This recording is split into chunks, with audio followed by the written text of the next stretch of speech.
Good evening, everybody. My name is Aiden, and this channel will be called Remind Us.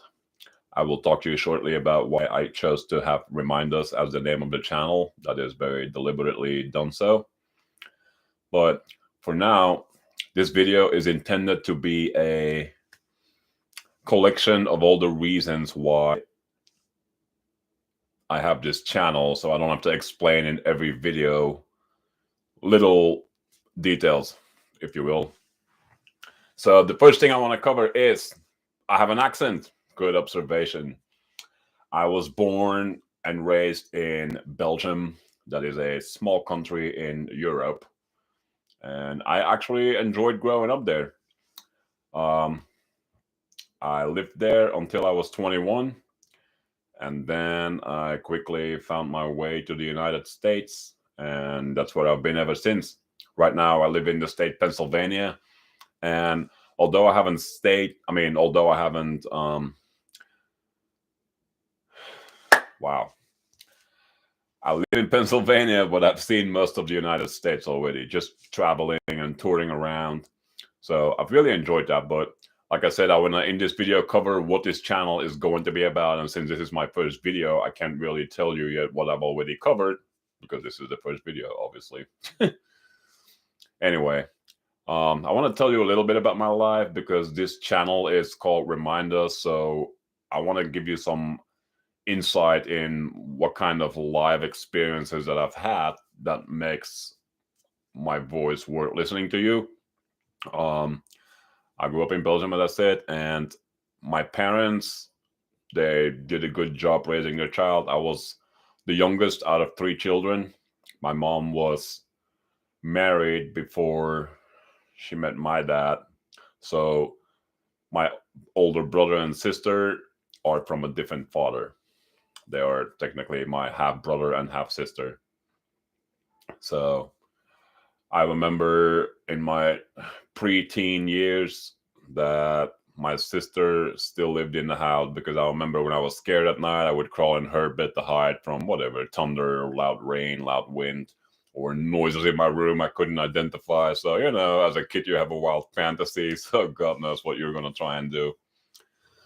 But yeah, that's it for siblings. My father, he was a railroad worker, but he didn't work on the physical rails. He actually worked in the arsenal in Belgium where all the trains come in for repairs or scrapping, whatever needs done to them. His job was to be on the computer and order the parts that were needed to repair or scrap the train. So in his free time, however, he did astrology as a hobby. He played instruments like the clarinet, the saxophone, an organ with dual keyboard and foot pedals, which I never got the hang of any of these instruments. To this day, it still blows my mind how he could just flawlessly play all these instruments, and whatever song you asked him on demand, it's like pushing play on a CD player. He would just pick up the instrument and start playing, and you immediately recognize the song, which as a kid was amazing to me that somebody could do that with just something in their hands. So yeah, that was my dad in a nutshell. My mother, on the other hand, she was a full-time nurse, and she worked nights for as long as I remembered as a kid. She would leave early in the morning and be home right around the time I was done with school. But then at night she had to go in there too. It was a really demanding job for her. And as I said earlier, I had two siblings, but the years that I remember from my early childhood, I really think I grew up alone, mostly, even if just mentally in my own head.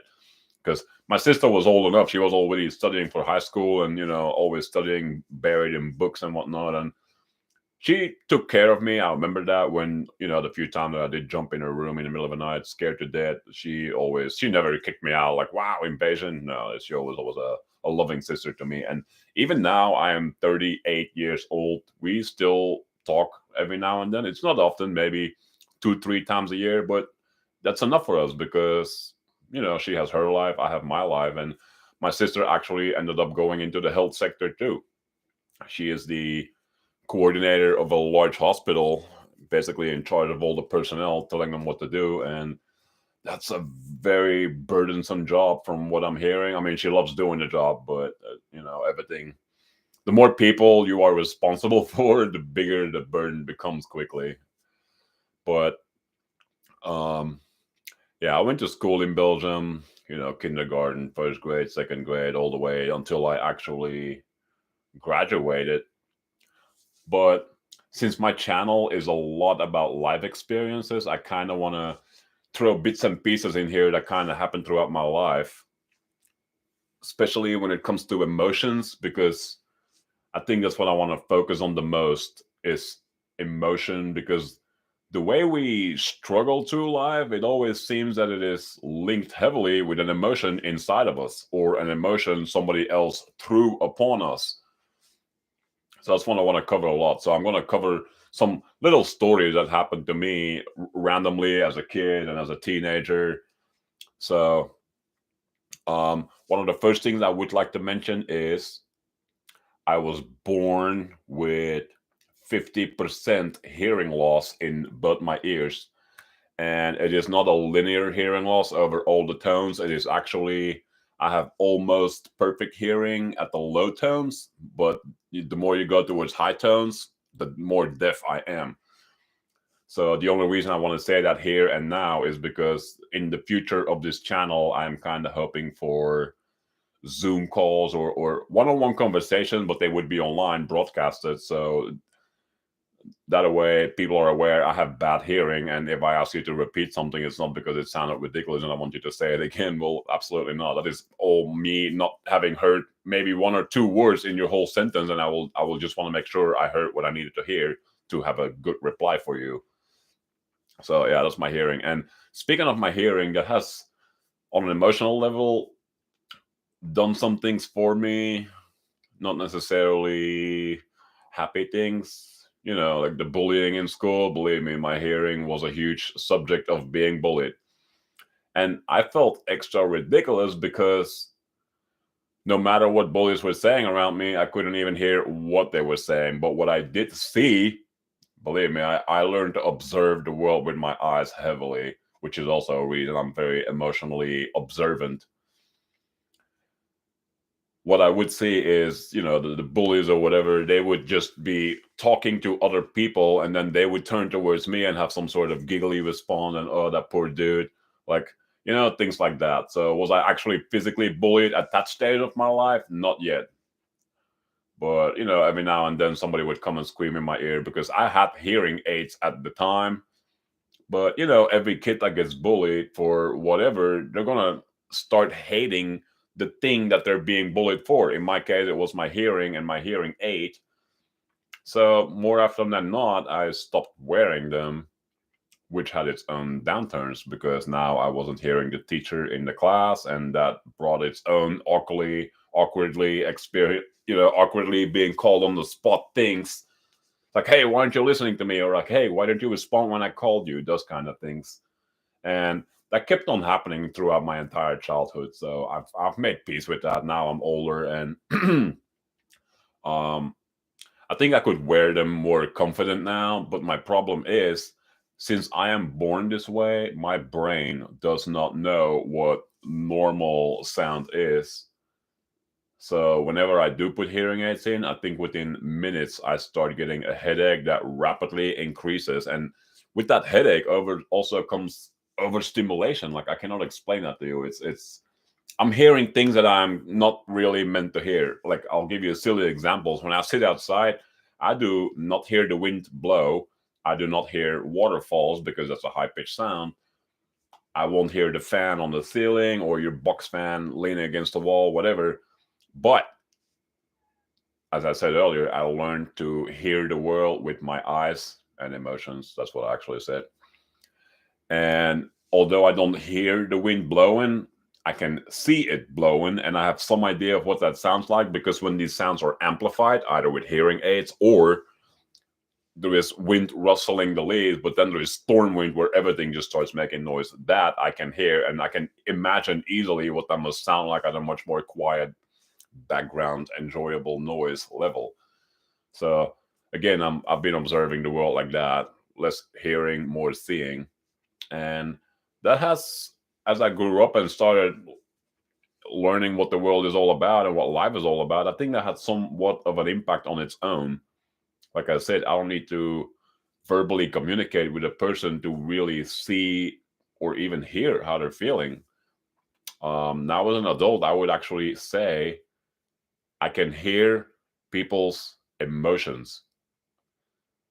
And by doing so, I can actually tell who's being authentic, who's being fake, who's exaggerating, who is being themselves. Like I'm actually really enjoying that part. Like I know quickly whether I should pay attention to what you're saying or you just, gossiping, whatever, things that I really don't want to put my time in. So anyway, I'm gonna cover my childhood for a little bit and then teenage years, and then we'll go to what happened once I came to America and started living my life here. So as I said, I want to cover mostly things that had an emotional impact on me. So, one of the first things is my father and my mother would go every weekend to a big villa where they were in a organization that would do things like tarot reading, meditation, energy healing, a little bit. It wasn't, they didn't call it shamanism, but they would go outside and stand with their bare feet on the ground and the om at the trees and all these things. And I remember not having a clue what it was all about. But what I do very vividly remember is I was too young to stay home alone. I don't know if my parents just didn't have the money for a babysitter or what, but I had to go along with them every weekend. Now, what did you do when you were a kid? Most likely you played with other kids. That's what I really hope you did, like gather some life experience. So for a long time in my childhood, I really resented my parents for not allowing me to have a childhood. I had to just go with them, and needless to say, these groups over the weekends were designed for adults, like meditation. That's Is that a good thing to teach a kid? Absolutely. It's good to learn to still your mind. But I was a kid. My fantasies were running wild. The floor is made of lava. I wanted to climb trees. I wanted to play with the Legos and the cars, read comic books.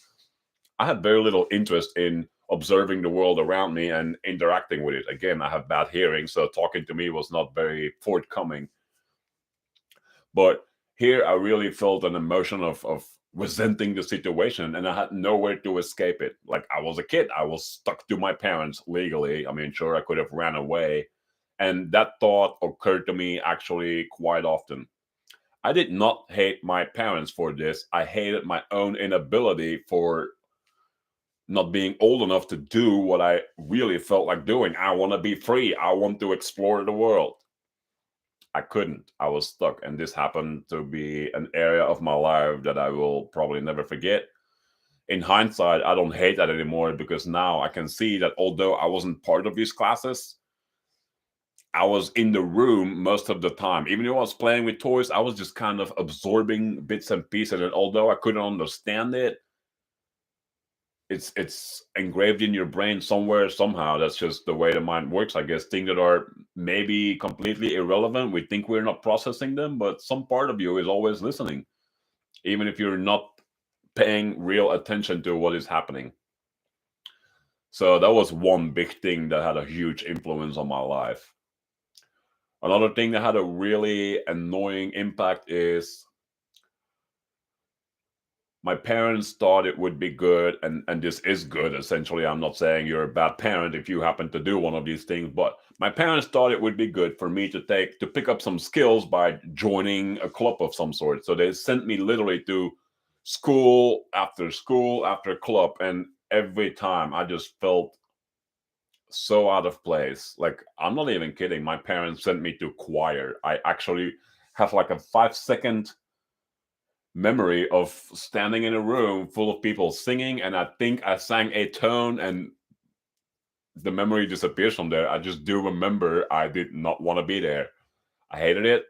I don't even think I had ever expressed interest in singing to begin with. So what were my parents thinking sending me to, choir school? I don't know.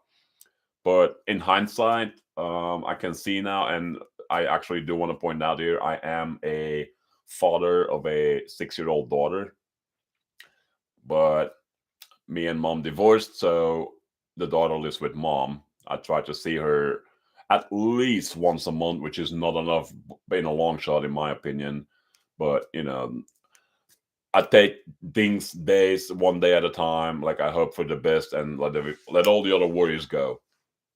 So although I'm setting my channel, I quickly want to throw this in here. Although I am setting my channel to be not kid friendly, I'm doing that for one reason. Apparently, the comment section is disabled if you make it kid friendly.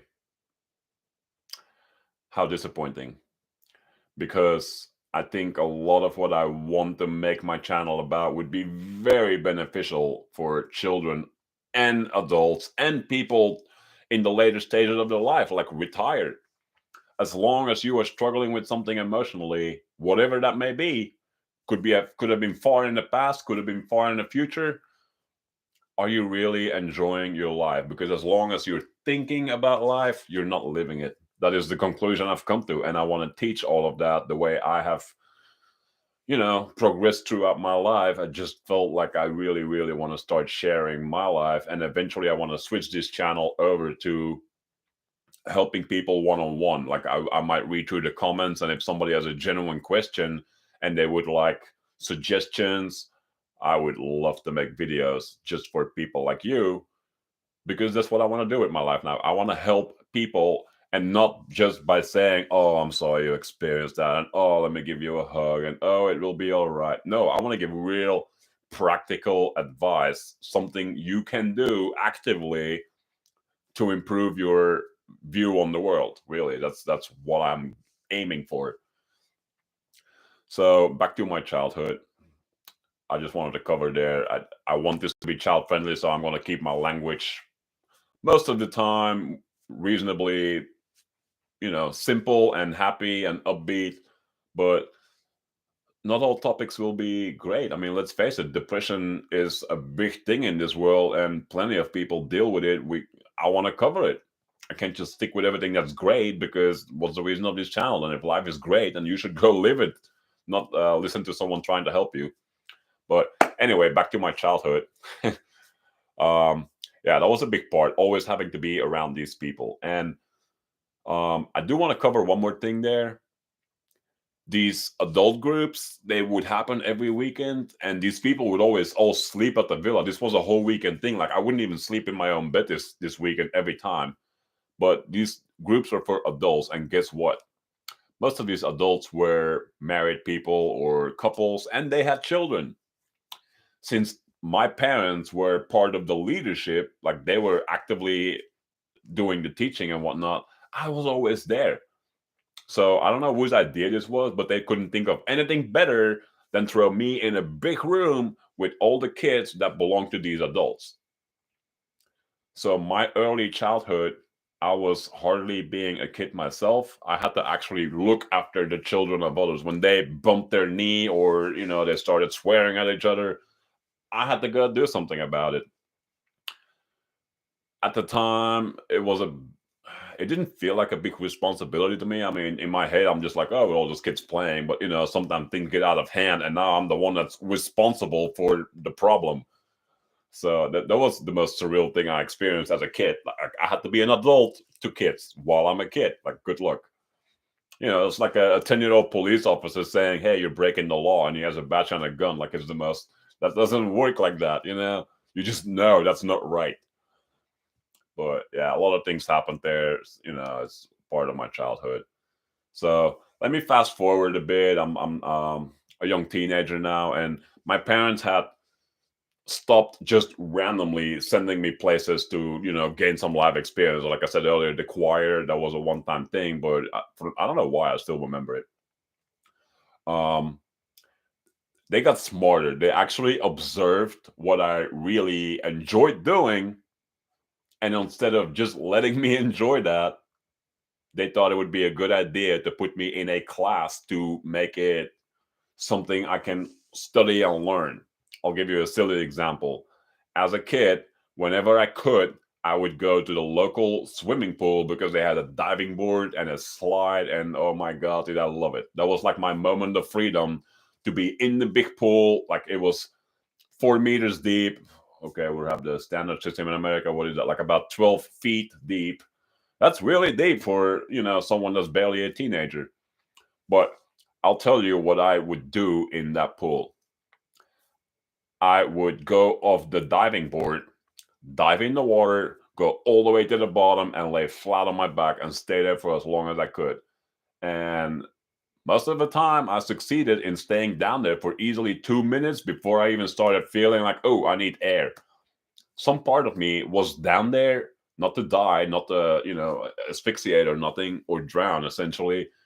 I was down there because I could observe the world above me while I'm laying on the bottom of the water. And that felt so peaceful to me. I felt invisible to the world until a rescue diver dived in the water and pulled me out. No kidding, that happened. He seriously thought I was dead on the bottom of the pool. And for some weird reason, I managed to convince him that that was the happiest place in the world for me. And instead of kicking me out of the pool for, making the divers worry about something, I made an agreement with the guy. Every time I came swimming, I would tell him that I was about to do that, and he would, recognize my trunks and whatnot. So if he saw someone on the bottom of the pool not moving, if he could identify my trunks or something else particular about me, he would know to leave me alone. And I'm glad we came to that agreement because, like I said, swimming was one of these one times in my life where I could feel so free and not a care in the world, and yet lay exactly in a spot where I could die in a second. And more than once did it happen that I stayed down there until I was out of breath. And since I'm laying on the pool, I can push myself up back to the surface. But I think twice it happened in a panic that by going straight up without even looking, because I want air, I just pushed. And what happens? I dived straight into a person that was swimming overhead of me, which made me breathe in water. Not a lot, of course. I mean, I was so close to the surface, like my body is ready for a breath of air, and the next thing that happens is boing, I hit this person, and I'm like, oops, sorry. But you gotta deal with that stuff, of course. But that was a bit of a panic. But still, I continued doing that, and no regrets about it. So yeah, that was under being on the water in total silence. All I would hear every now and then is the sploosh of someone going off the diving board and whatnot. I actually miss that day. But anyway, I was actually talking about what my parents did to that. They thought it was a good idea for me to join a swim club. Again, it ruined swimming for me, more or less. Now, this club, at first, I took it serious, like, okay, yeah, swimming, sure, it's a sport, and I do enjoy water. Let me see what else I can do besides just laying on the bottom of the pool.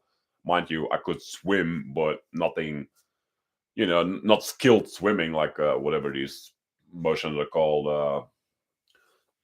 But I think I did that for about a few months, and it was, I forgot, like twice a month or so, like on a Friday after school. I don't remember when exactly, but one thing I do remember, this pool was incredibly cold. It was an in-ground pool, completely covered with a roof and walls and everything, but it was cold, and I started resenting that part. The pool that I used to go to was also cold, but because I was free to go when and where I wanted, I could just go, take a hot shower or even take a cold shower, because that's a mistake I learned as a kid too. If you take a hot shower and then you jump in a pool, it feels twice as cold. Yep, that happened too. So, but in this class, none of that was possible. The water was cold, get over it and start doing what the teacher says. So, I don't think it took long, but I quickly realized that I did not enjoy that at all. I just wanted to get back on the bottom of the pool and do what I enjoyed doing in the pool. So, needless to say, these people started talking to my parents like, look, the guy doesn't want to do this. He just wants to enjoy the water instead of actually following the class and, absorbing the material. And I explained that to my parents too. I said, I just enjoy being in water. Why do you have to make this a chore for me? Like ruin something I enjoy by making me do it. Um, the same thing happened with another water sport that I did for actually several years. That was kayaking. I kayaked. Oh, and before I forget, the swimming and the kayak, they were both also competitive. Like we were competing against other clubs. Oh my God, if there is one thing I hate so much right now, it is competing. Why can I not do something because I enjoy it? Why does somebody have to be the best at something? I get that. That is what competing is, but can I at least want to compete? Like I had zero desire to compete, and yet that's exactly what they're making me do here. So needless to say, the competitions didn't go well at all. I showed up every time, but it's like, 3, 2, 1, go. I basically jumped in and did what I enjoyed. I just went down the lane a couple times and I crawled out and I'm like, all right, I swam. I'm out of here. I did what you wanted me to do. Didn't care about my rank. Didn't care who got applauded. Nothing. I just jumped in the water, did my thing, and left. And the same thing happened with kayak. I did that for 2 years. Now, I will say, I don't think I had ever kayaked until my parents put me in the kayak club. And as much as I didn't care much for, again, how to kayak perfectly, how to hold your paddle, how to move your body around in the water and in the boat, I listened to all of it, but I'm like, can I just enjoy myself? Why does this have to be perfection? Why can this not be enjoyment, like a hobby? Do you do it because you have to do it, or do you do that because you enjoy it? Really? So, but in the kayaking, something else happened that I had not experienced before. We would go kayaking in white rafting waters, water that has some speed to it in the mountains and a couple of, white waterfalls and whatnot. And that is something I remember really enjoying. I mean, there is a part of a river in Belgium that runs to the south, the Ardennen, as the Flemish word. Uh, I don't even know what that would be in English, like the French Alps, maybe. Like I know the Alps run near the south of Belgium, so maybe it is the Alps. But anyway, that river is about 22 kilometers. So what would that be in miles? Probably about 14, 15 miles. Straight kayaking. Like you literally take the train or the bus or whatever to the start of the river and you get your kayak there and they push you in the water and off you go. You just kayak at whatever pace you want. If you want to race, go ahead. And I remember that kayaking river would end up in a really big river, the Maas. Again, don't know the Maas in English, but it's a big river that goes through Belgium. And once that river merged with the Maas, you would kayak back towards the side of the river, the bank, and that's where you would get out of the boat. But you actually got to kayak for about a tenth of a mile, a quarter of a mile in the middle of this wide river. I mean, this river was easily half a mile wide. Like, I mean, that's what it felt like in my memory, at least. And as a kid, everything seemed bigger than it really is. But this river was really wide, and something made me feel really tiny when I was on that part of the river. I wasn't scared, but something made me realize how minuscule I was on this massive river with thousands of gallons of water just peacefully flowing by. And here I am with my paddle, and my boat making a perfect V-shaped line in the water. Like, oh yeah, I enjoyed that part too, making that V-shaped line in the water. But you see, my parents just turned everything that I enjoyed into something I had to study. And I don't know what I resented more, that they were doing that to me or that I could just not go along with it. Something about that process,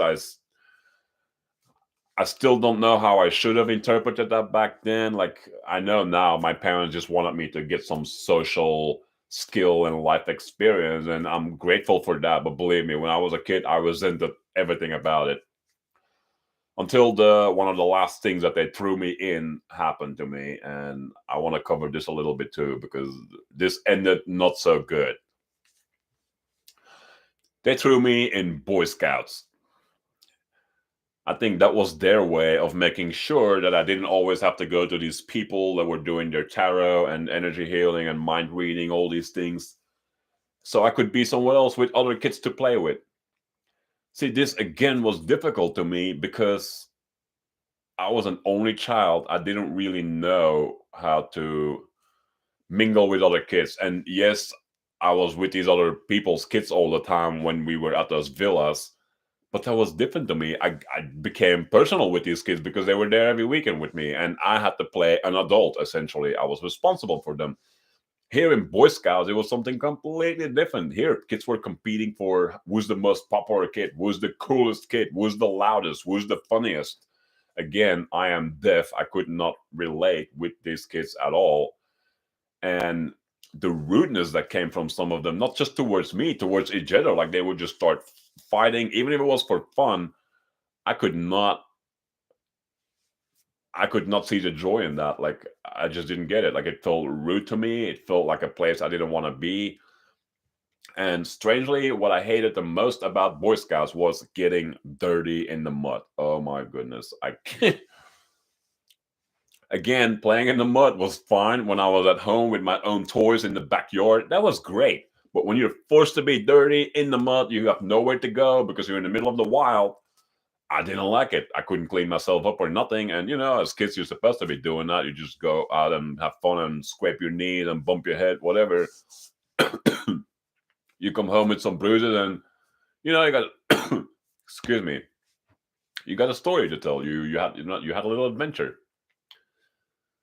But yeah, I think I went to Boy Scouts quite into my teenage years, like probably at least age 14, 15, I think.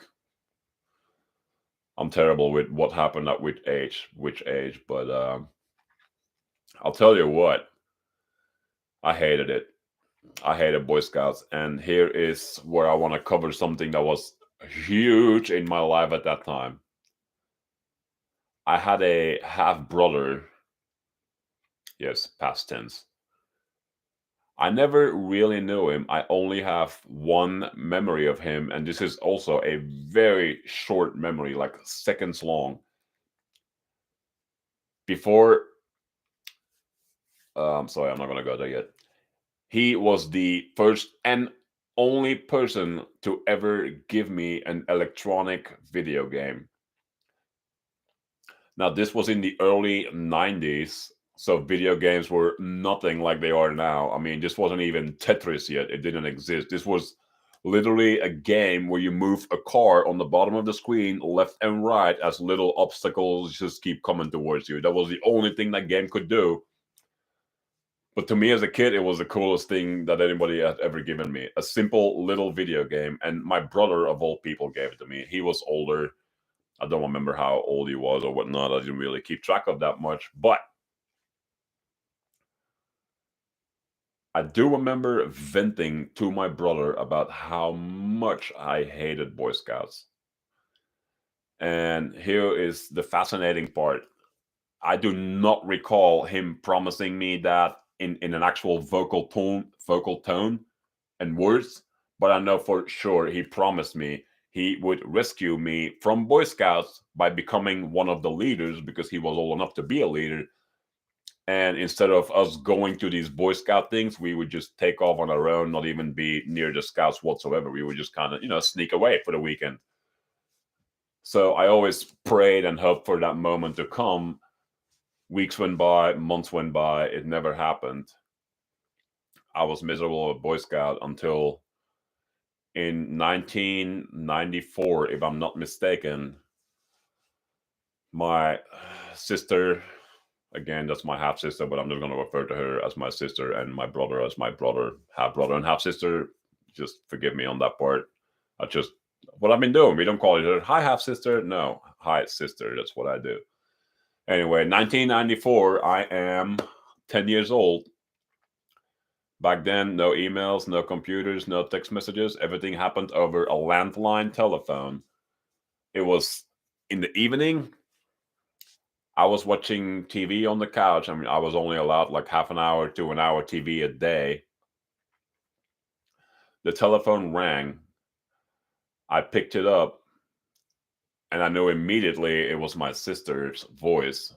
She sounded incredibly emotional, but all I could hear her voice say is mom home? Get mom. I think that was one of the first times in my life where I really felt I had a telepathic message received that somebody important had died, and I also immediately knew it was my brother. And I immediately changed the tone of my voice, screaming at my mom in a panic, "You need to come to the phone immediately!" She took over the horn, and I think within less than 5 seconds, she was bawling and crying and screaming in disbelief. And I remember my dad was sitting at his table working on all his astrology.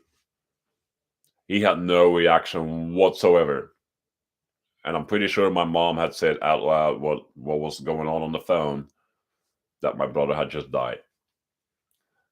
And I'll tell you what, he committed suicide in his own apartment. He shot a gun through his head. Well, he shot a bullet through his head, excuse me.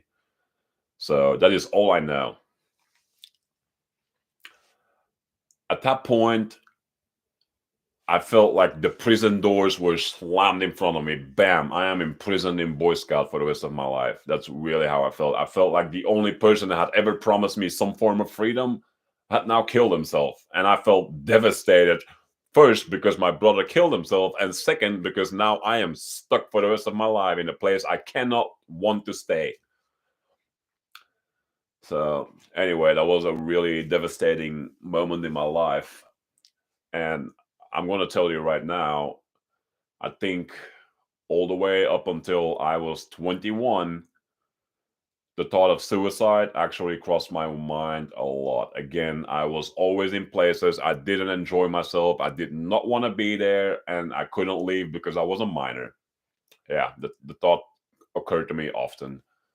And again, I want to cover these things because life isn't always great. You have to deal with the hard as much as you want to enjoy the good. So, yeah, my brother killed himself in 1994, and here's what happened with the Boy Scout thing. I think I did it for a little while longer, but and again, not because I enjoyed it. It was more of a almost like a duty call. Like I have to go here because my parents said so. Well, I kept going, and one night the Boy Scout group, we were on a huge area, but it was close to, I mean, this was where the main office of the Scout was. This is where we had our forts in the trees and whatever. Like, this is where we were most of the weekends, and we would just organize things we would do there. Sometimes it was ghost hunting at night or treasure seeking, playing tag, playing football, whatever. This one day, it was rainy, it was cold, and mind you, Boy Scouts, it's usually a t-shirt and short pants. Again, I wasn't a big fan of the cold or cold water at all. They decided to play hide and seek. Now, I had gotten there by a bicycle, as I had been for the last few years. I don't know what got through my head, but something just told me I don't want to be here. As soon as that guy starts counting on the tree, I am jumping on my bike and I am pedaling out of here and I'm going home. I did go home. I knew my parents were at work or wherever. I don't know where they were, but they came home later and I was upstairs and we lived on a three-level house. My room was on the very top floor and I was just playing there, like totally relaxing. Like, I'm like, for once I'm in a place where I controlled when and where I was somewhere and what I'm doing. My parents came home, didn't seem to think anything of the fact that I was already home. But after dark, and mind you, I think a whopping 10 hours had gone by, three leaders of the Boy Scout showed up at the house to inform my parents they had lost me. To which my mom yelled so loud all the way up through the house that I had to come down immediately. And I came down there and at the front door, and I felt so small again. I'm like, oh my God, like I know what I did, but I didn't think it was going to have this much of an impact. You're a kid, you don't really think about what you're doing until the consequences suddenly hit you. And then you start rethinking everything you've done until that point. But yeah, my mom was incredibly angry with me.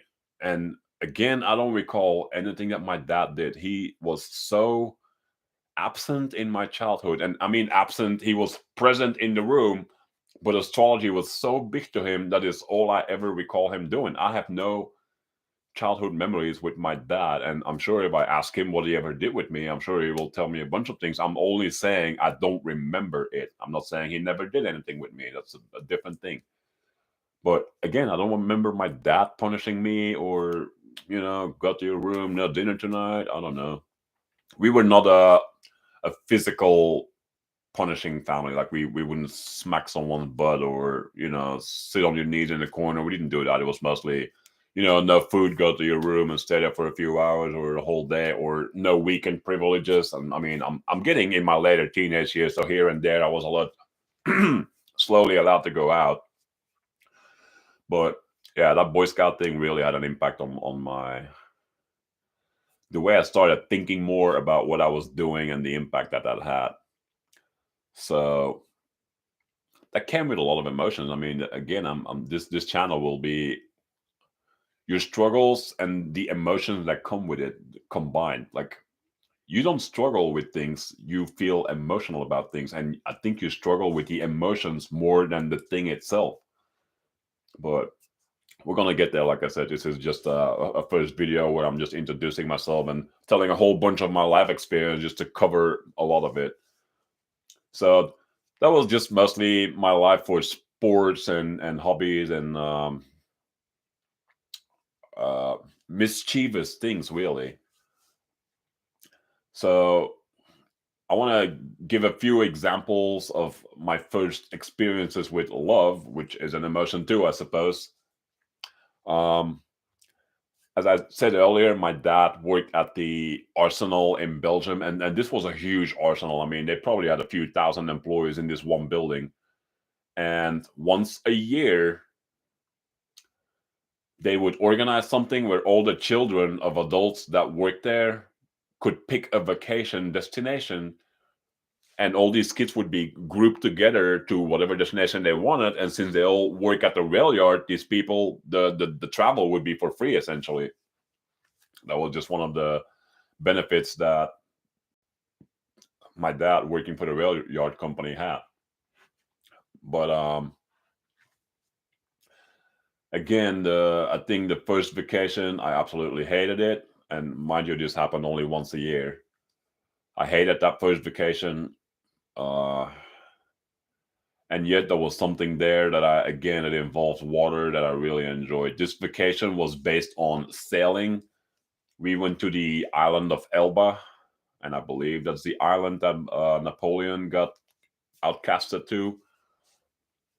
We went there for a sailing course, and I believe these vacations lasted 2 weeks or 10 days. I don't know. As a child, it felt incredibly long, and mind you, I'm homesick the whole way through this vacation. Like I had never been from home so long without parents, without people that I was familiar with.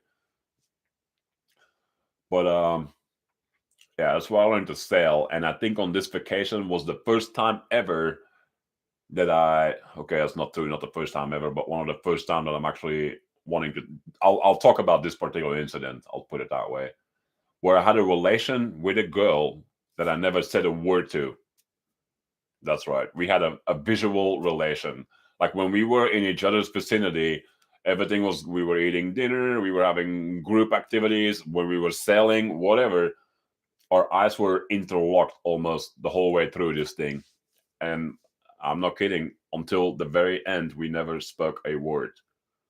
But I'll tell you what, when the train took us back to Belgium, I don't know in what compartment of the train they slept, because yeah, this train ride took well over 24 hours, so we had to sleep in the train.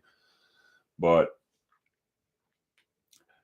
after we got back and all the kids came off onto the train platform and finding their parents, and everybody's happy to be back home, and everyone's screaming and giggling and telling stories to the parents, I actually saw that girl come up to me, and without words, she just hugged me, and we had this interlocked feeling for just 10 seconds. And it just happened to happen that my parents just found me when this happened.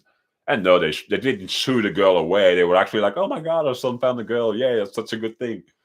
Not at all. They just kind of observed from a foot away, like close enough. I mean, very close, obviously, because they were happy to see me too. But I was totally focused in what that girl was doing to me. Just, I mean, it was just a hug, but I really felt something had completed in that moment. And I knew very well that this was also a goodbye because, none of us knew each other well enough. And again, I'm too shy to talk to people at this point in my life. So I couldn't even ask her for a phone number, an address, or nothing. But I do recall one thing. When her parents found her, I immediately heard a language I didn't know, which happened to be French. So I'm like, oh, well, probably a good thing our relation was entirely visual because I don't speak that language. I probably couldn't have communicated well with her to begin with. Anyway, funny enough, the next year I chose to go to the island of Corsica. Again, a whole bunch of kids, no relation to them, except this time a school buddy of mine is going along. I didn't know his father apparently worked for the railroad company too, or somehow he gotten along on this voyage with me. And again, this was with a train. And this time we went to the island of Corsica, which is also by Italy. That is the first time I ever went to a tropical feeling place. I don't know if you can call Corsica a tropical place, but here I experienced a freedom that I hadn't really felt until then. And mind you, I'm again resenting my parents for sending me away. Because again, like I just felt like if something goes wrong, I don't even know where I am. I don't know the language of this area. Like I just felt so dependent on the adults around me that I didn't know either. Again, don't want to talk to people I'm not familiar with. But something happened on this vacation that was different. Um, we were staying on a campground that was right next to the beach. I mean, you had the beach, and then as it goes inland, it was still sand and here and there some grass, but trees, like tall trees, like the ones on my background here. And we had a whole tent camp of our group right past the beach part. So we could literally run for 20 seconds and we would be on the sand of the beach, and the beach was very close by. And I'll explain to you why I felt a form of freedom here for the first time. Nobody made us do anything here. We were free that entire vacation, and I had not expected that at all. I think actually the activity of this vacation itself was actually mountain climbing, rock climbing. And here is how they had set this camp up. And I don't know if this is a good idea for middle-aged teenagers, like, 14, 15, 16, but it worked great for us as a whole group. I mean, I don't know how many kids we were, probably easily 100 in our camp alone. We were not the only camp there. There was another one right next to us, which oddly enough was all girls, while my camp was mostly all guys. So anyway, on the beach, again, it happens that there is this girl that continuously keeps making eye contact with me. And I didn't know what to do with that. Like, I mean, obviously I enjoyed it greatly, and we kept looking at each other, smiling and feeling things inside of ourselves. I don't know how old I was, probably 15, like, but by now I'm obviously feeling love, like I'm feeling attraction, if you will.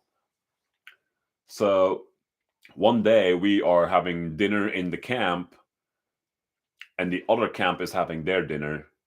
And mind you, it's all tents and whatnot. So the dishes had to be done in the washing area, which was basically for everybody using the campground.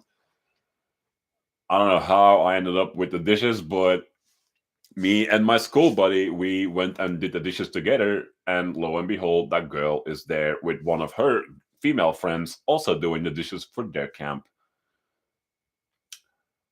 She spoke to me for the first time, and guess what? It was French again. Like, ah! I don't know if this was coincidence or not, but my school buddy, I didn't notice at the time, he actually spoke decent French. Not perfect because he was just like me. We live in the Flemish part of Belgium. Either you know French or you don't. Most kids that knew French, it was because they were raised bilingual. Like one of their parents was French, the other was Flemish, and they grew up with both languages. So that's different for them. That was not the case for me and my school buddy. So I looked at my buddy. I'm like, I don't know what to do, man. I don't understand a word she's saying. I mean, I'm very interested in her, but I don't know what to do here. So apparently he already had some girl experience. Let's just call it that for now. So he did some translating for me, and basically she wanted to kiss me, and I remember being nervous as hell. Like that was the first time I was officially going to kiss a girl, and it happens here in a country that I'm not familiar with. But the backdrop of this whole vacation was actually perfect because, like I said, we were free. We were somewhat allowed to do what we wanted to do as long as we stayed within, a mile of the campground, and we would not get lost or nothing. But me and that girl kissed outside of the washing area for the first time. And that kiss involved the tongue and whatnot. And that was like the highlight of that whole vacation for me. Nothing else happened beyond that. I'm sorry if you were hoping for a whole, warm story there, but that would continue throughout the vacation. And I'll tell you what, that vacation, every day, the leaders would announce in the morning, all right, today it's all kayak. If you want the kayak, come with us, and we, put your name on the list. We'll get boats and whatnot, and we're gonna go kayak on the ocean. The next day would have been rock climbing. The next day would have been a trip to the town.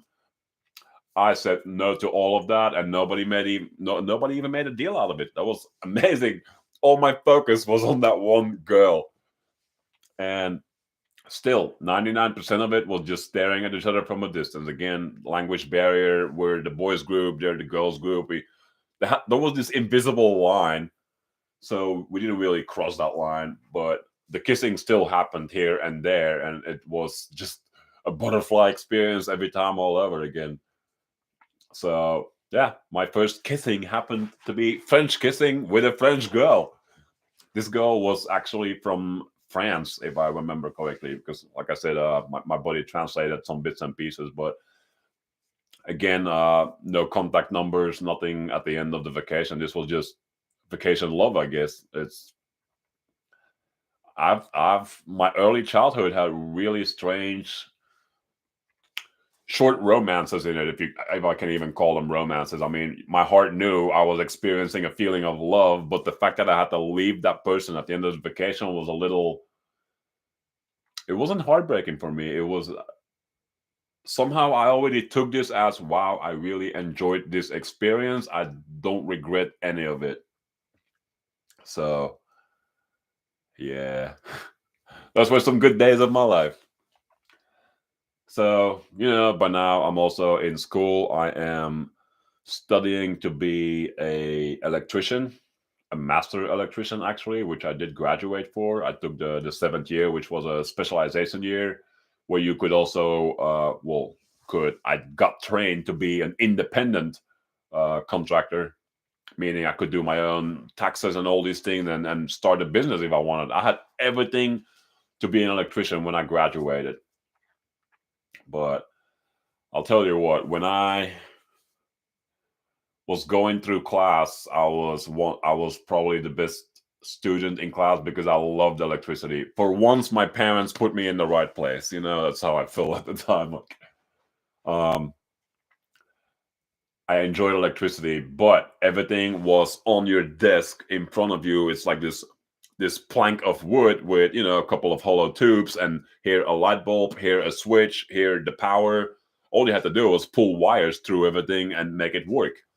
Of course, later it became more difficult with resistors and relays and motion sensors and all these things, but it stayed fun for me because I just love this concept of I push a button here and there's something comes on, or there's something goes off, or there's a button there and a button there, but they operate the same light. As for the front door and the back door, like one switch can turn on the center light, stuff like that. So I love that. But I think when I became 17, 18, I also, believe me, that feeling of wanting freedom never left me. And just hinted at it earlier. I struggled with suicides on and off throughout that whole area of my life. I never made a serious attempt. As a matter of fact, my quote unquote attempts were more or less finding places of dead silence, like desolate areas where nobody would find me and I would just sit there alone. Um, my parents actually did divorce when I was 18, I believe. And my mom confessed later she actually did not want the divorce so I could grow up with a normal married couple, which is strange because I remember when I was very young, I actually did tell my mother at some point, I said, I may be a kid, but I can see you two are clearly not happy together and you clearly have different outlooks on life. Like my dad wanted to be all with the astrology and the tarot cards, the mind reading, all of that stuff. And my mom was actually a meditating person. So she also sought inner silence, inner peace. And quickly about my mom right now, she to this day is a daily meditator and she has also picked up Reiki. She does Reiki healings with crystals, with her own hand energy. So yes, I am familiar with that concept too. But anyway, where was I? Yeah, my parents divorced, and I ended up staying with my mom. Like my mom moved out of my dad's house, and although we stayed in the same city, we now lived on the fifth floor, which was the top floor of an apartment right along a river that ran through the city. This river was between concrete walls, so it was not something like I could just go sit on the edge of the water. But the roof of this apartment was flat, and the fire stairs for the roof happened to cross past my window out the back of the apartment.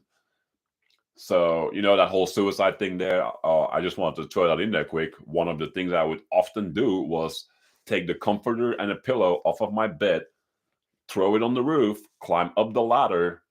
And this was not a ladder with a safety cage around it at all. This was a steel ladder straight to the roof, all the way down to the ground. Like if you misgrabbed or misstepped somewhere, you were a pancake on the cement down below. Simple as that. It didn't phase me at all. Like I said, the thought of dying was a peaceful thought to me. Like just being gone felt peaceful. So I'm like, I just want to be up on the roof in peace. But the thought of falling down and dying didn't really spook me.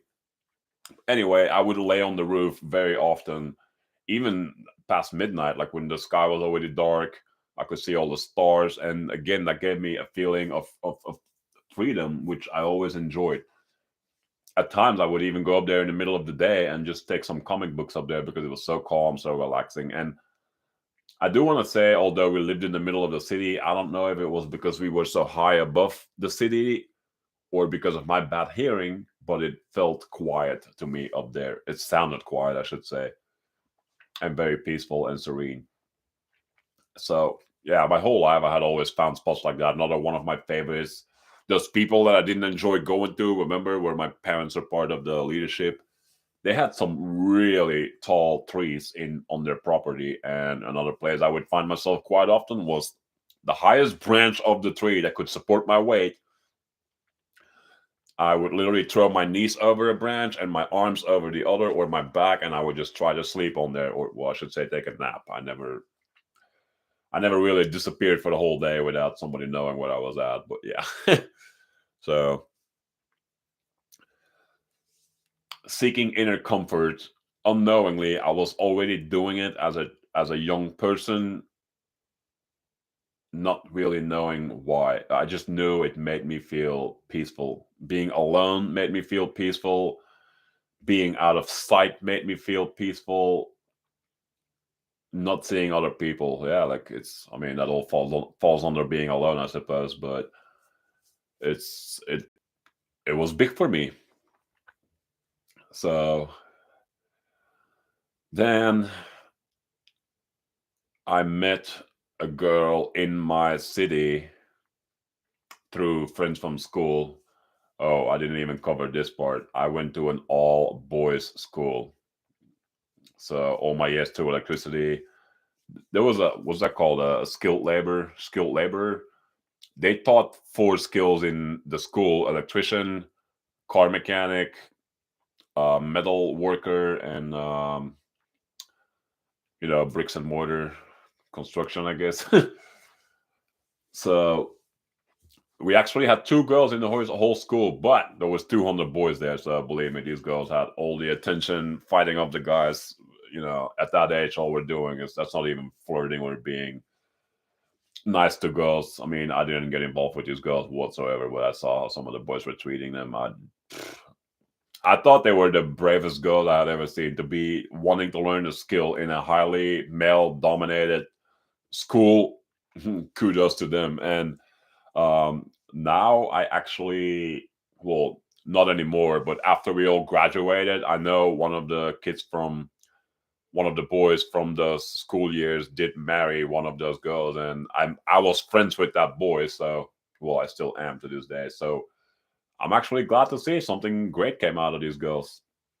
The girl became a metal worker, so she's a welder and all that. I'm like, yeah, great. But anyway, what happened here is I enjoyed the electricity part classes in the school a lot, but everything was in front of me. I could I could see the problem just opening my eyes and looking at what was working or not working for that matter. And it never occurred to me that in the real world it is nothing like that.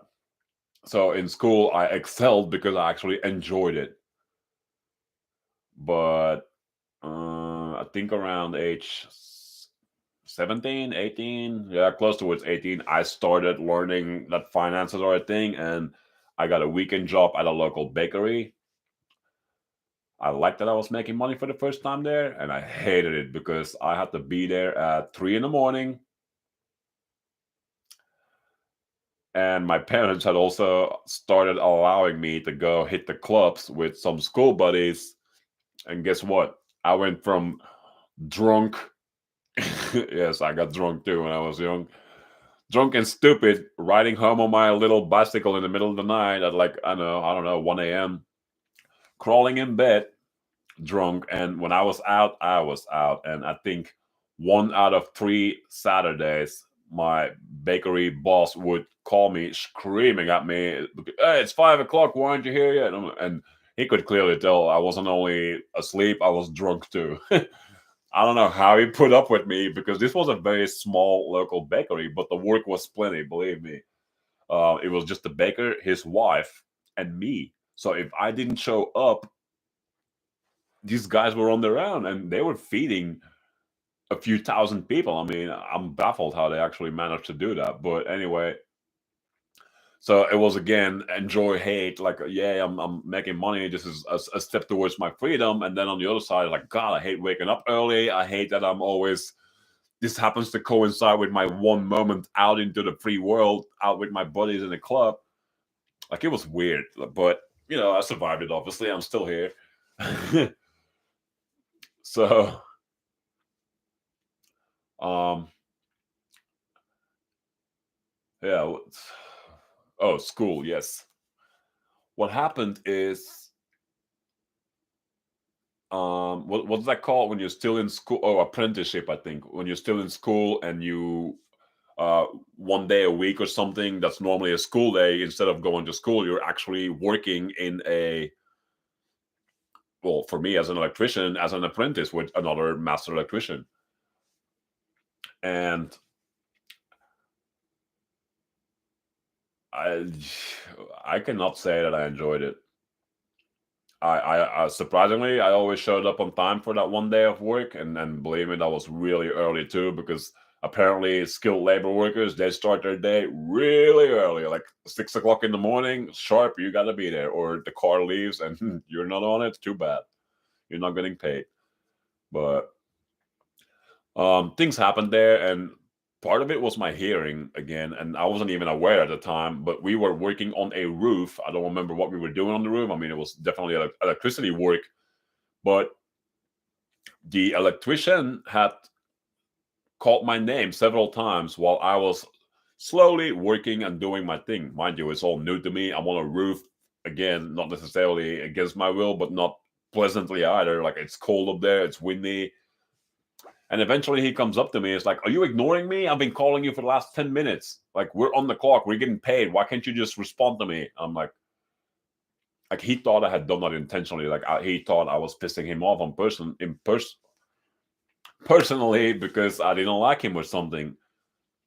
And it didn't, I don't know why. Like, I got shocked because this is the first time ever I'm starting to get the feeling like, whoa, this is my professional life. I got to be careful to not to piss off the boss. But inadvertently, I pissed him off anyway without doing a thing. I just didn't respond when he was calling my name. And I don't know if that scared me the way that he came at me or what, but it didn't even occur to me that all I had to tell him that I'm 50% deaf in both my ears. So he started viewing me as someone that doesn't want to work, which was actually far from the truth. Did I like that particular job we were doing that day? No, but I was doing the job at the best of my ability.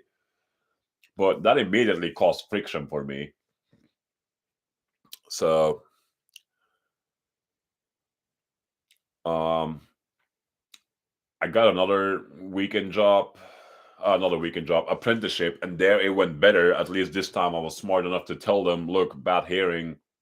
Please either speak directly towards me or make sure you have my attention before you're just speaking a whole bunch of orders that I'm not going to hear to begin with." But this guy was more of a he did electricity in old houses. Like, he would rip the old wiring out and pull new wires everywhere, like a whole new fuse box, all of these things. Basically, renovating older houses. And that is where I quickly started disliking it. I didn't like that I felt that he was giving me all the crappy jobs, first of all, that were dusty and noisy and loud and heavy machinery. I really felt like he was always giving me those jobs, and then he would come later in when everything was nice and clean, and he could just do the easy work, like wiring the wires into the sockets. Like, I mean, Jesus, I could have done that easily myself, but that's just how that went. And I started resenting my whole career choice as an electrician. Mind you, I am towards the end of my school life. I'm almost 18 or 21. I don't even remember when I graduated, but I was pretty young. I mean, I definitely was in my very early 20s or late teens. But um, yeah, I started resenting that. And somewhere in that area of my life, between age 18 and 21, a lot of thinking started happening for me. Think along the lines of my whole past. I have never let go of this feeling of I just want to leave and never come back. Nobody in particular had been bad to me. I just really didn't want to associate with everything that was this area. Like, that area was me and I was that area. And as long as these two were together, I didn't feel like I could be free. Again, the thought of suicide was heavily on my mind. Now, not only because I couldn't just go where I wanted to go. When you're young, they'll tell you, "Oh, you get a job, you're going to make money, you're going to get married, have a house." Well, guess what? I just went to school for the last, 15 years. And here I realize it was all for nothing because the job that I now have learned to do, I'm not enjoying it. So my brain is like, okay, just either kill yourself or go to school again for another 4 years for a new skill. And I was smart enough to realize at that time, I was actually thinking, well, no, because I enjoyed electricity while I was doing it in school. But the second I'm in the real world, it sucked. So I kind of felt like it doesn't matter what I pick if I don't, if I can, compare between school and the real world, it's a bad idea because apparently the real world sucks versus school. So yeah, that is how I kind of came out of school, with a very not so positive look on the financial and job world. So I felt trapped again. I want to be free, and it takes money to go places. I couldn't make money.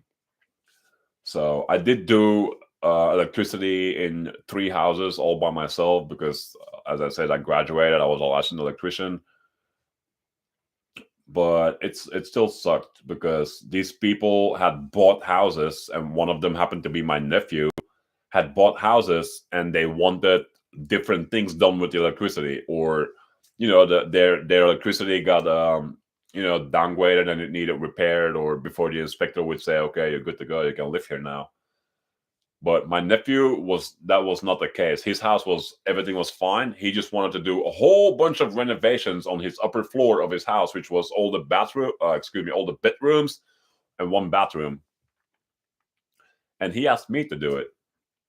And he was actually one of the only nephew, I think, that I actually had a good relation with. Like, we spoke regularly. I mean, I'm kind of gotten out of my shy phase at this point, and I'm talking a little more to people. Still not a lot, but he asked me if I wanted to do it. He even showed me the house and kind of gave me a walkthrough of what he wanted. He wasn't much older than me. As a matter of fact, he was about the age of my brother when he died. So I related heavily to him. Maybe somehow I projected my lost brother onto him because these two had played together. My brother and my nephew had played together when they were young. So funny enough, we actually never spoke about my brother. It's kind of sank to the background even already back then. But anyway, we walked to the upper floor of his house, and he's like, okay, I want like 5 light bulbs there and 3 switches there for these bulbs, and I want more outlets here because I want to put a desk here. And at the end of all that, I'm like, yeah, I like all these ideas. I can see myself do this.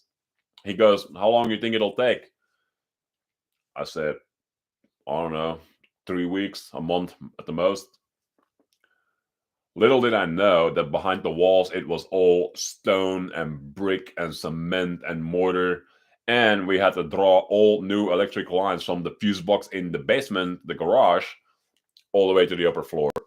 I did not expect that at all. And we ended up turning that whole upstairs into a construction zone. Doesn't even cover it. It's just like bombs went up there all weekend long. Like, there was so much dust there because we had to go through the walls with these cutting machines, and these machines didn't come with their own vacuum system on it or nothing. Like, whatever we cut open, the dust would be all over the area. Like, you couldn't breathe. Even with the windows open, I'm not kidding, we crawled on the roof every 3 minutes that we had cut for 5 minutes to breathe and let some of the dust get out of the house.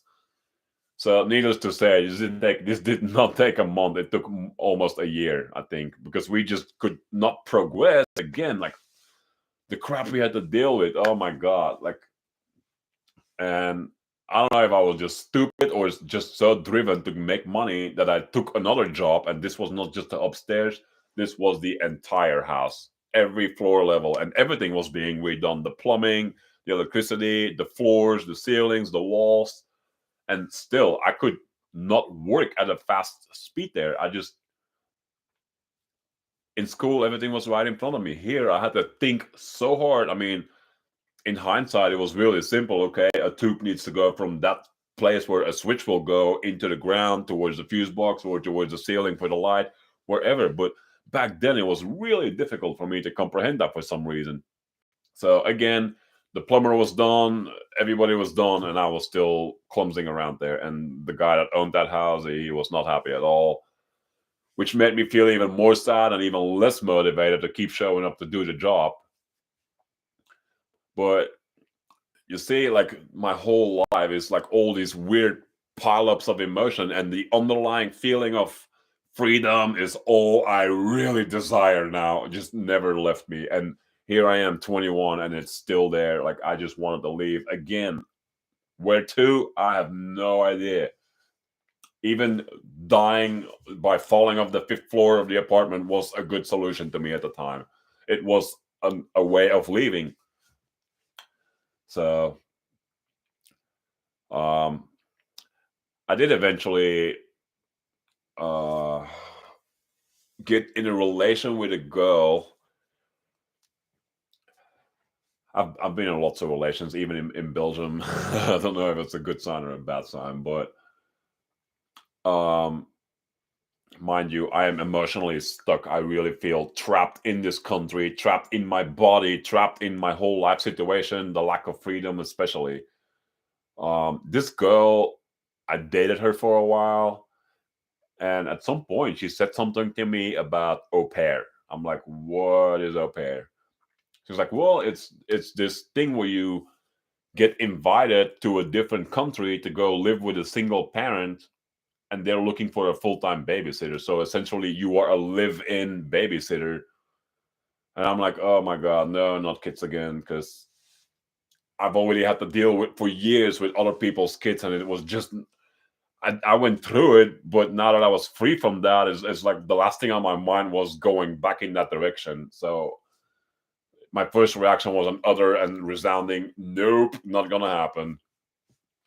But the more I thought about it, the more I realized, like, I don't see another way out of this country. Like, literally, like I don't enjoy working, so whatever little bits I was making, um, they were going to my car, my cell phone. Yeah, cell phones existed by now, so I had one, of course. Nothing fancy. It was actually the Nokia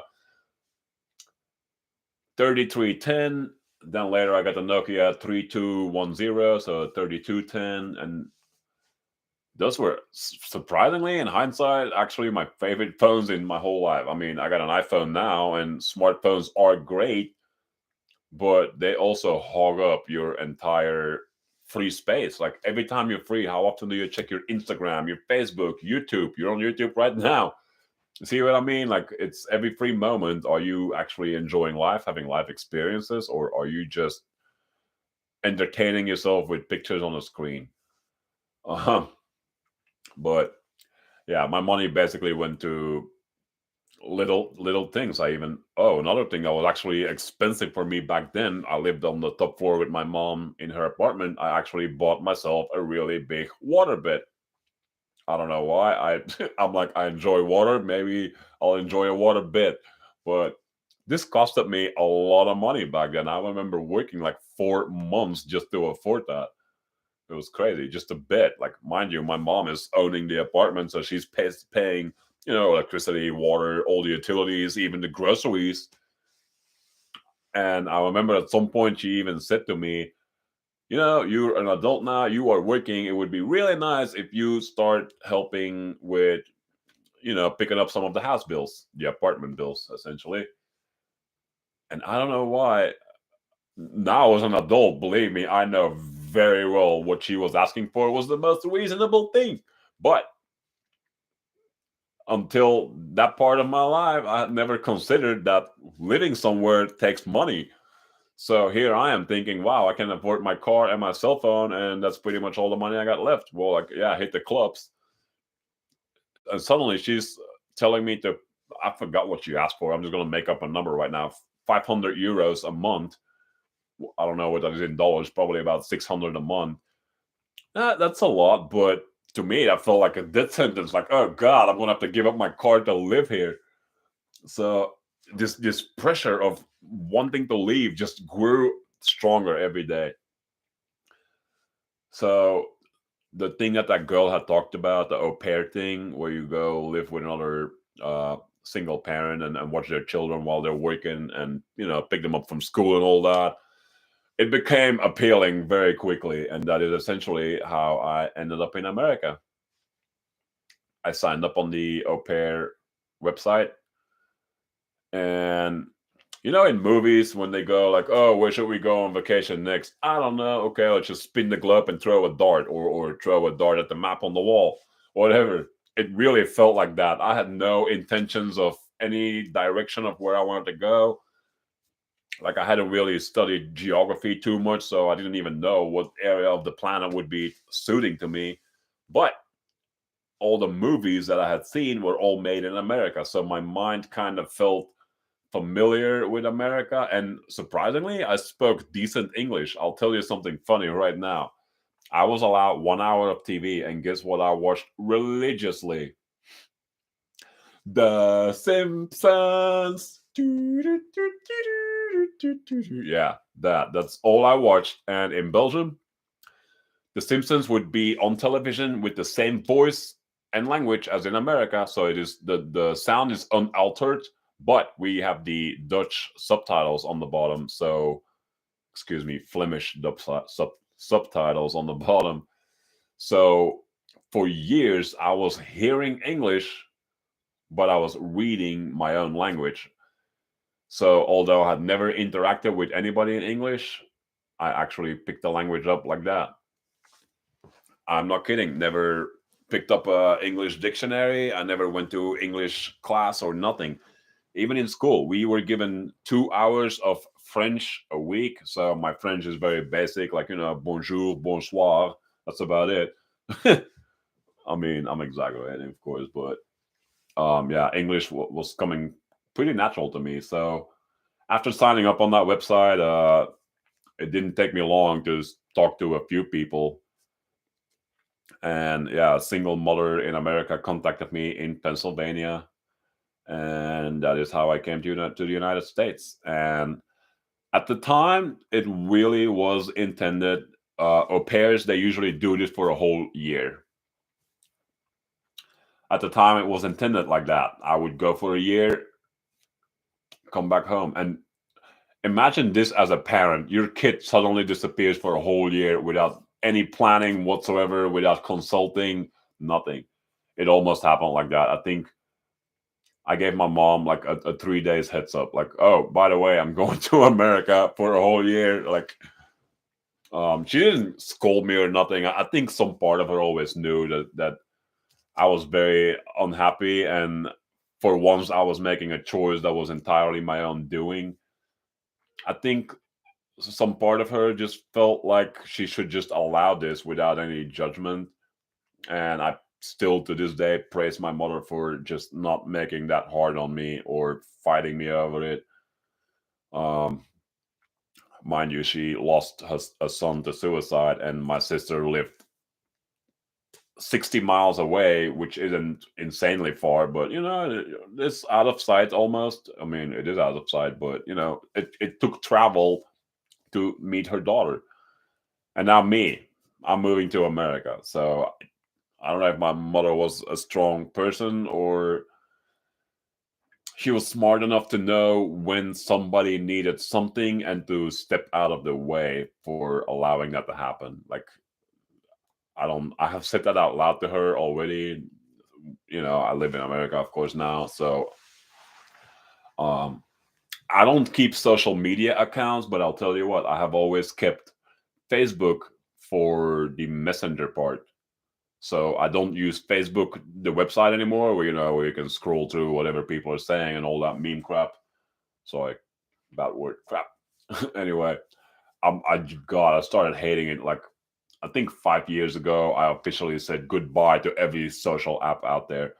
All I have now is 2 or 3 games that are very basic. Like, no kidding, Candy Crush is one of them. So just something I can do here and there, nothing that can absorb my total attention for hours on end. Those are the things I got rid of. But anyway, that's how I came to America. And I've been here ever since. So when I came here, I was actually surprised with myself that I wasn't homesick because, mind you, I remember from when I was a kid, all these places I was pushed to go, basically, not against my will necessarily, but definitely not with my will either. Like, that feeling that a kid has to go through when they have to leave their parents alone for a weekend or something for the first couple of times is just a total nightmare. But yeah, I came to America, and maybe it is because this was my own free will choice. It made a huge difference.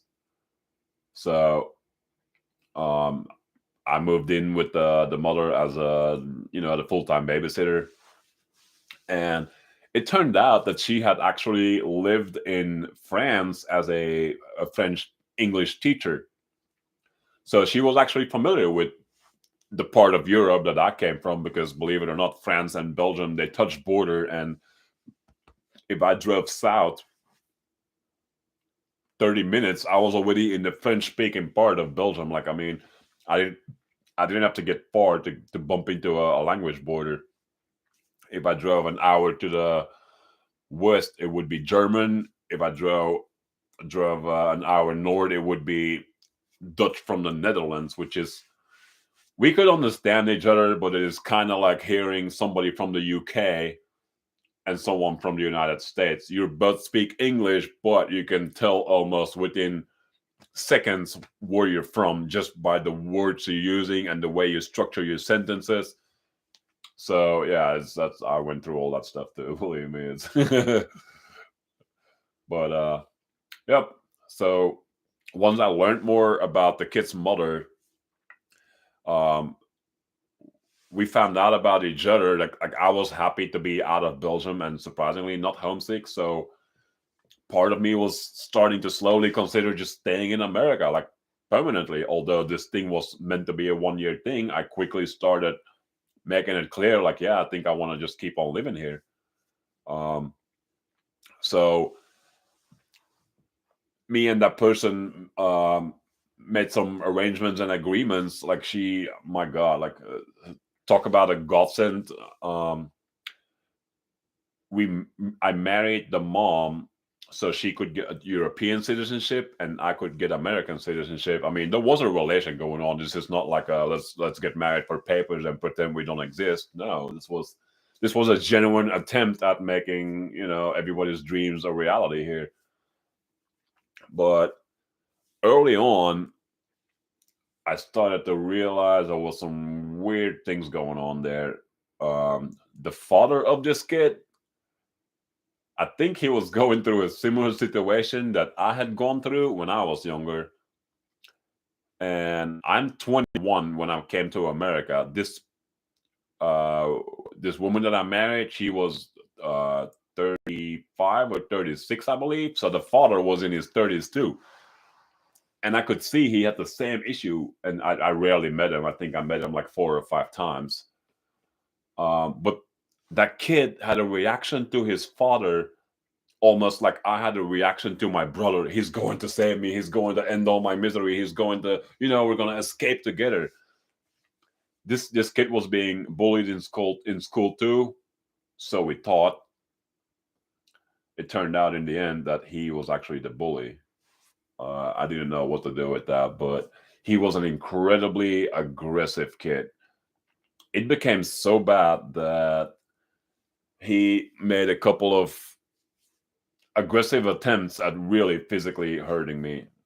I mean, I'm young, like I said, I knew that wasn't my son, so I would never lay a hand on anyone. And again, I don't believe in physical punishment at all. And I kind of took the same approach with this kid as my parents did to me, like, go to your room or, no dinner or no snack tonight. But here's where all the friction came in. When the mother came home, that kid ran to his mother and made me sound like the bad guy, like, oh, he didn't help me with my homework and he screamed at me all night long, like we didn't do anything, like he just threw me in front of a TV. No, that kid did whatever he wanted and avoided everything he didn't want to do. And it didn't matter whether I told him 100 times to clean up his room or once, he wouldn't budge whatsoever.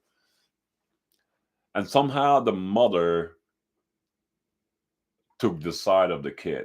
I mean, I can't blame her for that. Essentially, I am the outsider, and that is a kid that you birthed. Of course, you're gonna believe your son. But it became worse and worse. Like even when I had proved that what I was saying was true and correct, it almost didn't matter. The kid just had to express a little bit of unhappiness, and it was all my fault. So can you see where this is going? That feeling of freedom is coming back again. Like I'm like, like this is all going south. So I kept my peace. Like I started falling in love with Call of Duty on the PlayStation. Oh, I didn't even tell you guys this part. As an au pair, you do get paid, and you get a car that is paid for by the family that you are babysitting for. So at this point, I had a Mustang with a V6. It was not an old muscle car or nothing. It was what was it, a 2003 model, I think, with a V6. So nothing too crazy. But it was awesome to me because finally I could just drive places when I wanted to go cool off again and be away. So, needless to say, this marriage didn't continue going well, although it lasted for quite a few years. I just, in that house, I started living on my own again.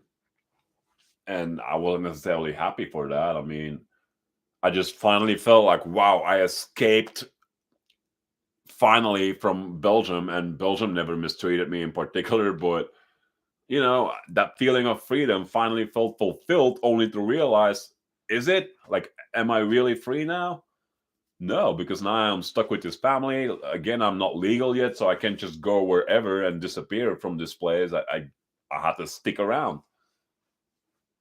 So I started working on a green card, of course, and if you're worried about it, believe me, I'm no longer illegal. I did become a citizen. Actually, not long ago. This process is incredibly slow and tedious. Um, First, I had a green card, and those things are good for 10 years, if I remember correctly.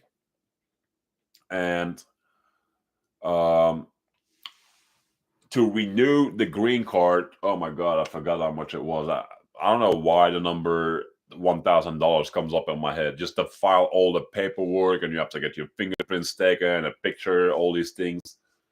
Altogether, $1,000 to renew the green card. To apply for citizenship, also $1,000. Very strange. Anyway, I thought it was better to just go straight for the citizenship. I mean, the thought of returning to Belgium, sure, it's always there. There's the place where I was born and grew up. It's always gonna have a place in my heart. No kidding. I do miss some things about Belgium. Um, but I went for the citizenship. So I did start that, and that first marriage had already ended by now, and I had a job at UPS. So, and I still work at UPS actually. I was financially doing better. Like, I could finally feel some freedom again. Like, I was making my own money. I had no parents to tell me what I could and couldn't do, when, where, and which room. I was living the dream at some point here. Um, I would work at night at UPS from 10 p.m. until 3 in the morning. I don't know why, but never in my life was I a morning person. And by morning, I mean everything that happens before the sun is past the orange phase. In my head, that is 11 p.m. Excuse me, a.m. 11 a.m. in the morning. I'm usually not awake before that. So this late night job at UPS actually worked out great for me because I would have my whole day. I would hit the gym for hours. Yeah, I did all that too. And um, working at UPS, like I said, I finally started feeling a financial freedom that I had never felt until this moment. And it wasn't soon after that I started looking for my own house as close to work as possible because I didn't want to have to commute. I mean, America is huge. I didn't want to have to commute for 2 hours to go to work and then commute 2 hours home and lose 4 hours of my day driving. So eventually I found a house within yeah, exactly 1 mile from my job. And I became full time after working 2 years there as a part timer. And guess what? I became a CDL driver, the big rig, not even the little delivery vans. And I think I was 24 at the time. For the first time in my life, I enjoyed my job. Although I was working for a company and I always came home to the same building at night, driving made me feel free. As long as I was behind the wheel and my foot was on the gas, I felt free again. So I'm 38 now, so I'm sure you can do the math here. How long have I been driving? It's about 14 years, I think. And once I became a driver, I immediately bought my first iPhone ever, which was the iPhone 3GS, for one reason. I needed a GPS. because I was born in Belgium. I knew the highways in Belgium, but not in America. So every time I got to get in a truck, I got really nervous. Like, what if I get lost? Like, how do I turn around with a vehicle this big and I can't turn anywhere? Now what? So I bought an iPhone for the GPS function. It didn't take me long to discover YouTube on the iPhone. And before I knew it, I would not watch videos while I'm driving, but I would find documentaries and audiobooks and all that and just let it play on my headset while I'm driving. And the GPS is talking over the video here and there. That worked out great. So imagine this: 14 years, 8 hours a day, 5 days a week. I have been listening to nothing but audiobooks and documentaries, everything educational. Like, I never listened to, rock music or just purely entertainment stuff like TV shows and whatnot. No, this was, I wanted to understand what my emotions were. I wanted to understand what life was, what death is about. Like, I wasn't suicidal at all anymore. I was actually in a very happy place for the first time in my life for the last 14 years.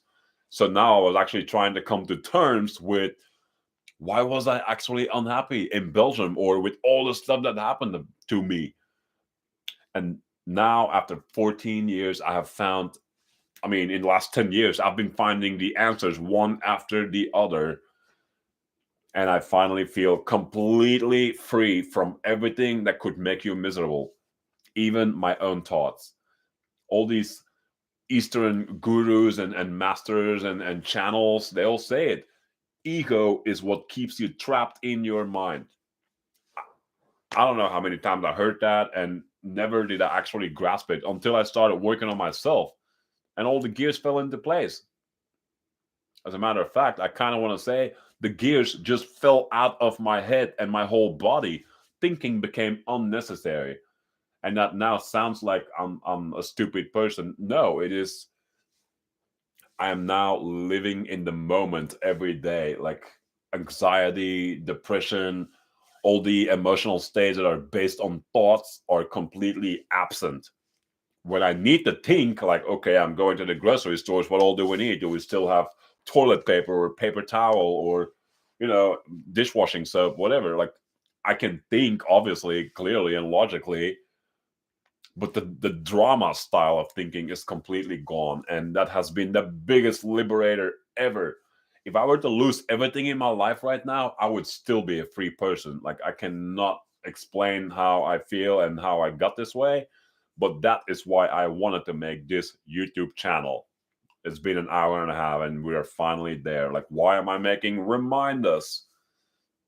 I did listen to a lot of spiritual material too, because that resonated the most with me. And I hear a lot of people are actually leaning towards Eastern religion, and I'm mostly speaking about Buddhism. And no, I did not become a Buddhist. Actually, I let go of all concepts of anything. If you want to be free, you have to let go of everything that has a label attached to it, a doctrine attached to it, a leadership attached to it. Find your own inner wisdom, your own inner guide. That is all you ever needed. And yet we have all been steered away to, politics or main sports events, like anything to make sure you do not get in your head and throw out everything that doesn't belong there. So, Remind Us will be all about that. Everything that traps us in our own head. I want to help you see that for what it really is and give you practical examples on how you can get out of it. And believe me, it took me 10, 15 years of self studying.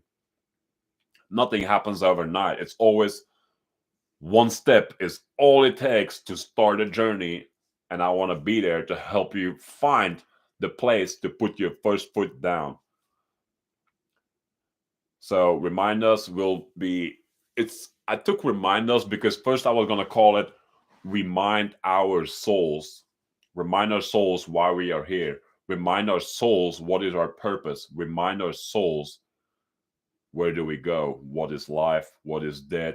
What is happiness? What is love? Remind us of these things.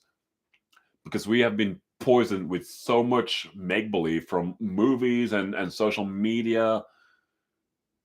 All we are is distracted people that have no clue anymore what the real world really is.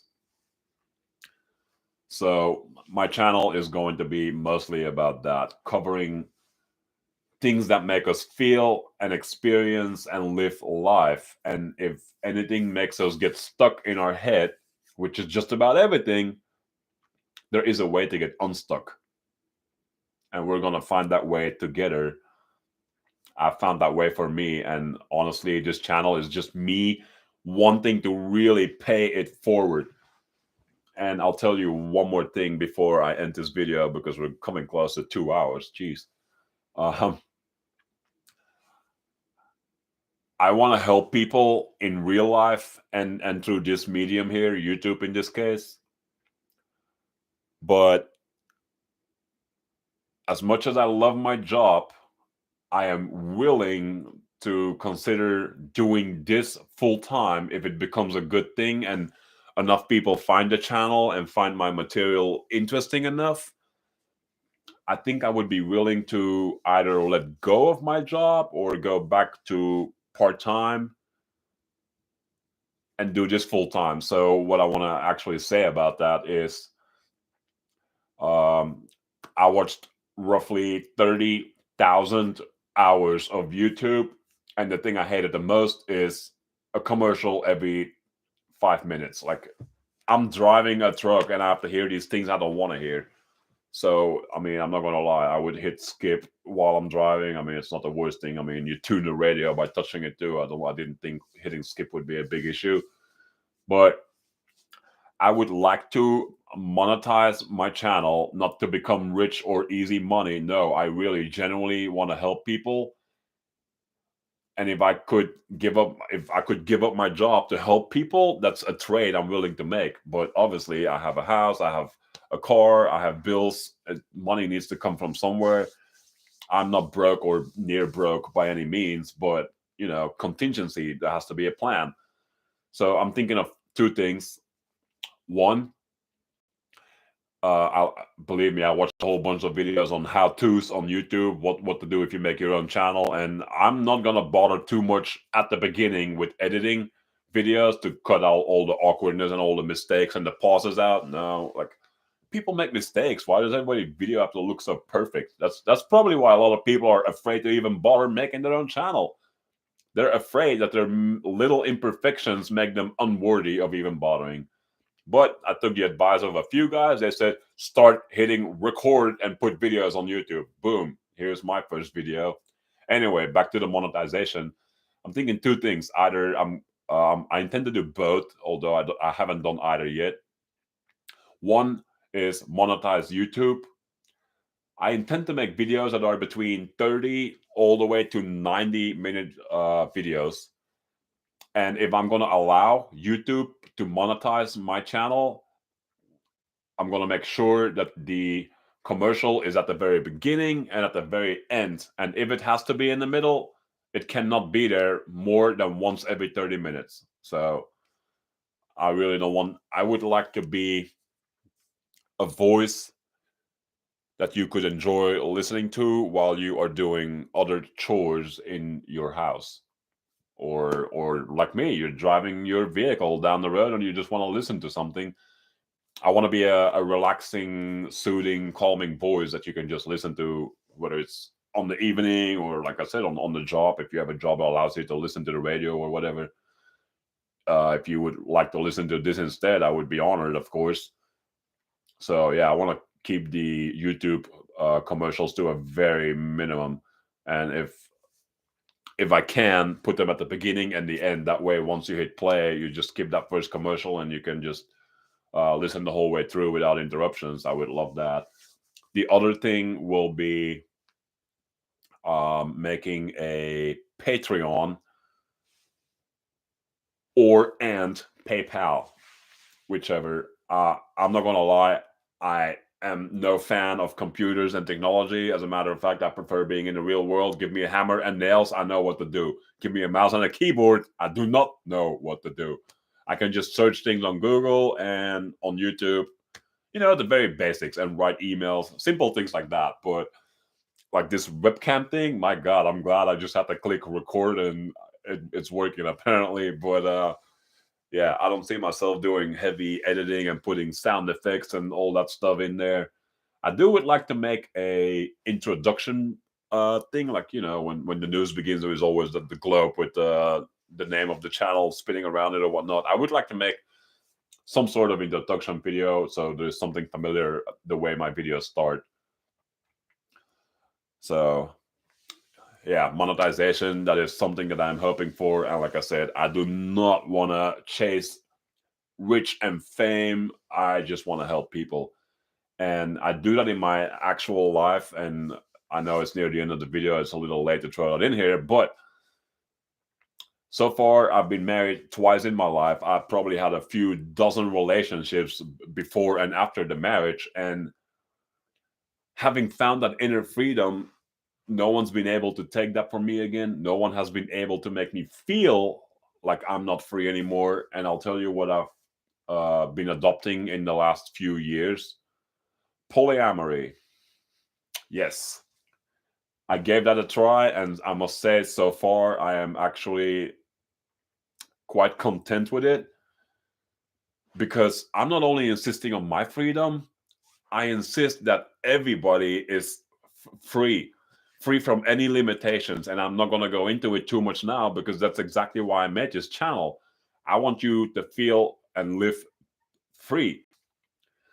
Am I saying that marriage is bad or a monogamous relation is bad? Not at all. If you are happy, you're not going to feel like you're imprisoned, essentially.